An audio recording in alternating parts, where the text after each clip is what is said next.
Et si je vous disais qu'on pouvait utiliser les IFVG, les Fair Value Gap inversés, de 3 manières différentes. Exemple concret directement ici sur l'US 100 en séance US. On va démarrer directement et vous voyez du coup déjà on a un gros mouvement haussier qui nous permet d'identifier très rapidement déjà une première zone. C'est celle-ci, c'est ce FVG ici qui, s'il est cassé de l'autre côté, rappelez-vous avec la clôture, va se transformer en IFVG. Donc on va voir ce qu'on a. La clôture arrive. On a justement ici la clôture avec cette bougie qui nous montre que ce FVG initialement est invalidé, il shift de FVG à IFVG. Donc ça, déjà, ça nous donne une indication pour le billet directionnel, puisque du coup, ça peut être la première façon d'utiliser le IFVG. Ici, numéro 1, le billet directionnel. On va voir ce que ça donne sur la suite ici, justement, par rapport à cette cassure ici. Vous voyez qu'on continue de descendre, et en fin de compte, on va ensuite respirer un petit peu. On va voir comment ça se présente, ça a l'air de consolider, on casse rapidement. Alors, je vais du coup rendre ça un peu plus visible, voilà, comme ça, et vous voyez qu'on en revient au test de la zone. Et quand on en revient au test de la zone, plusieurs choses, du coup, peuvent se proposer en fait.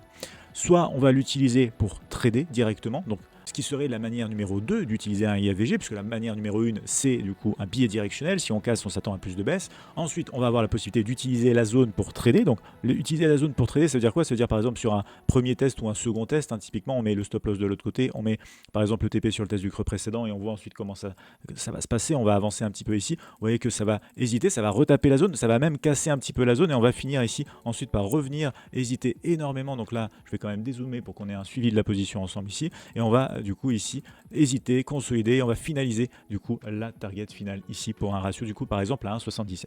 Donc ça c'est une façon de faire. Numéro 2, hein, c'est le trade bien évidemment ici à titre de retest de la zone.